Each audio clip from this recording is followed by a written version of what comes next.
Pull your butt back, Mr. Nash. Right. Dress back slightly. Pull it back! Fourth man in. That'll do. Carry on now on the right. Carry on the right. Look across to your left side. Line, Captain! Slow! Arms!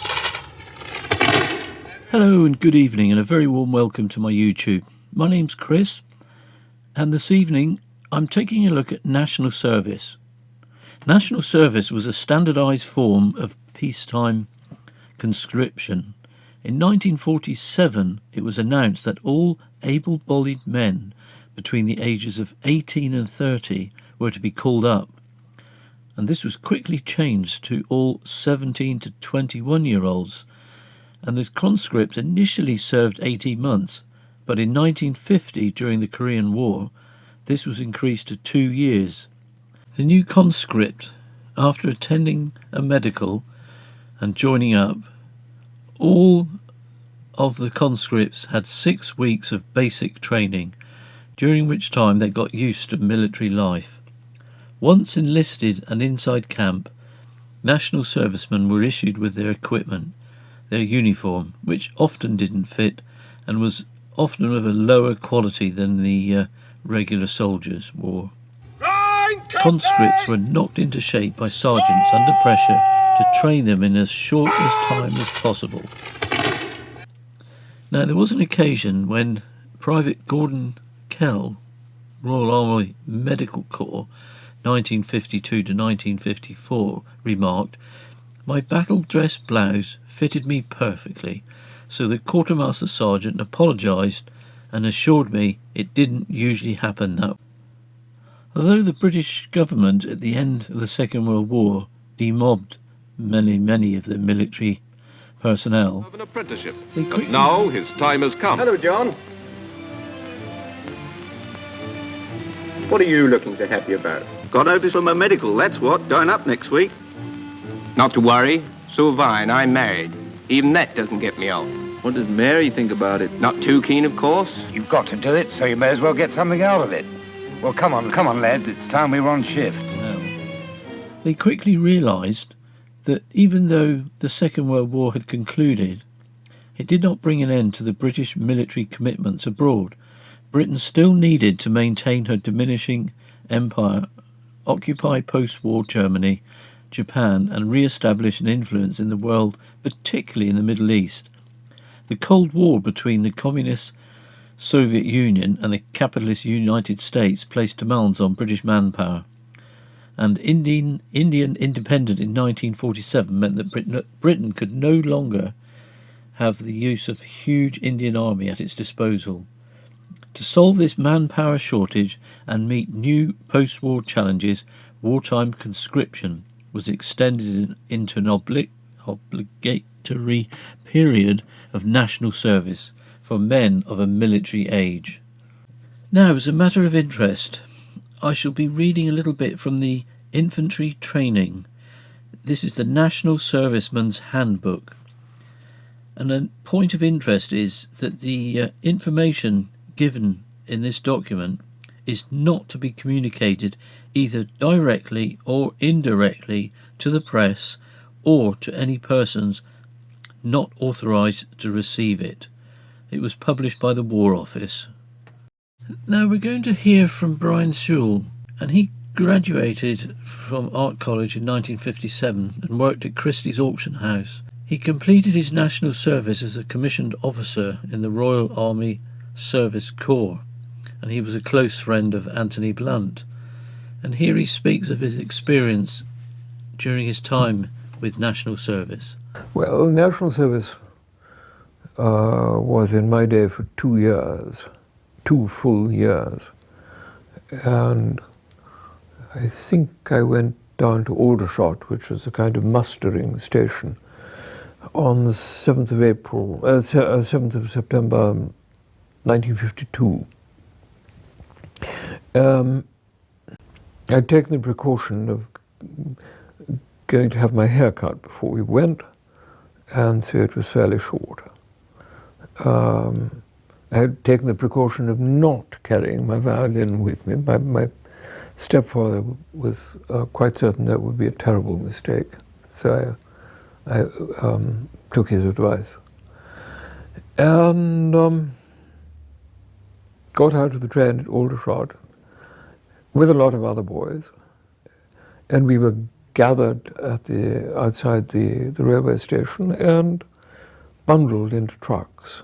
And the bullying began there and then. You know, everything had to be done in a hurry. Everything had to be done at once. And I don't suppose any of us had ever clambered into the back of unsupported, into the back of a 3-ton truck. But that is what we were expected to do. And the only thing that could help you was a rope, which you had to grab and haul yourself up.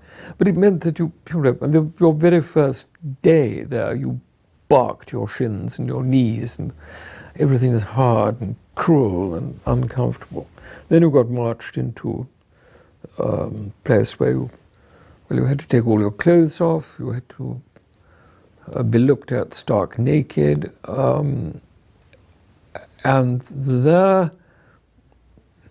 there you could easily tell the division between the boys who'd had public school educations and those who hadn't, because the public school boys didn't think twice about taking their clothes off, and all the others were very sort of ashamed and covering themselves with their hands and thought, must I take my pants off, and so on. And then we had our hair cut. Mine was already short, so it got cut shorter, because it's part of the humiliating process.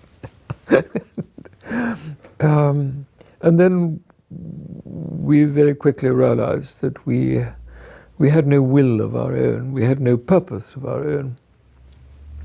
We were there to serve the general beastliness of non-commissioned officers. A Lance Corporal would be in charge of a platoon and he would bully you. He'd shriek and shout and spit, and he'd be nose to nose insulting you. And he did so because he pretended to be afraid of the full corporal who would come in occasionally and would do it with even more beastliness. So the next step up was the sergeant, who was worse still, and worst of all would be the company sergeant major. And we had to endure all these abuses. But looking back on it, I realized perfectly well why it was like that. One of the first things that were foisted upon the national serviceman when he signed up was drill. This was drill in all arms, and the object of drill is to develop in the individual soldier that sense of instinctive obedience which will assist him at all times to carry out his orders, that the foundation of discipline in battle is based on drill. This has been proven time and time and time again.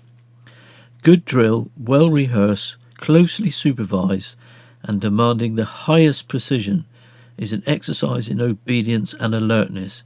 It sets the standard for the execution of any duty, both for the individual and the unit, and builds up that sense of confidence between commander and subordinate, which is so essential to morale.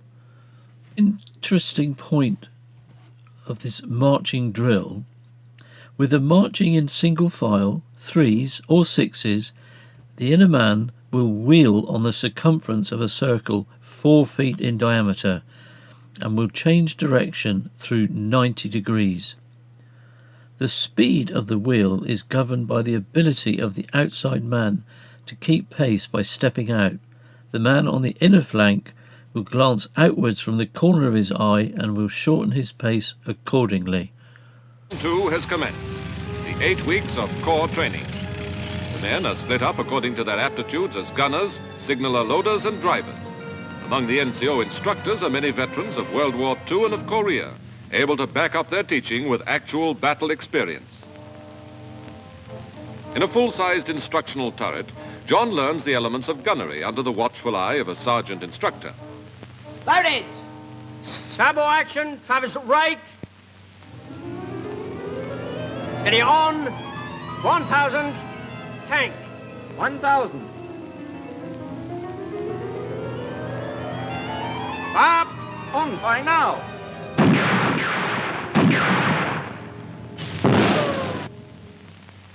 Before long, on the open range, he proves himself to be an apt pupil.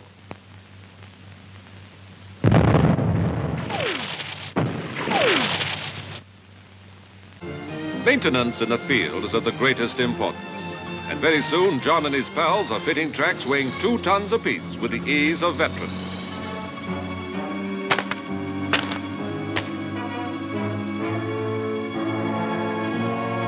Now comes the mastery of the gearbox, which transmits the power from the 2 giant engines, and then practical driving on the hundreds of acres of hill and moorland surrounding the depot. This is real work. Ahead lies 2 years of hard training, broadening out from the handling of weapons and equipment to battle exercises in ever more realistic conditions. The transformation of Draft 07 from raw civilians to modern tank crewmen proceeds apace. The foundations have been laid. What remains can only be learned in the hard, practical school of a regiment.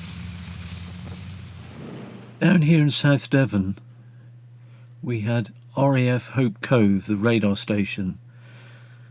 And in more recent times, I've had the pleasure and delight of meeting some of the national servicemen that came and served at RAF Hope Cove. RAF Hope Cove was located just back on Bolt Head, only a couple of miles from the sea.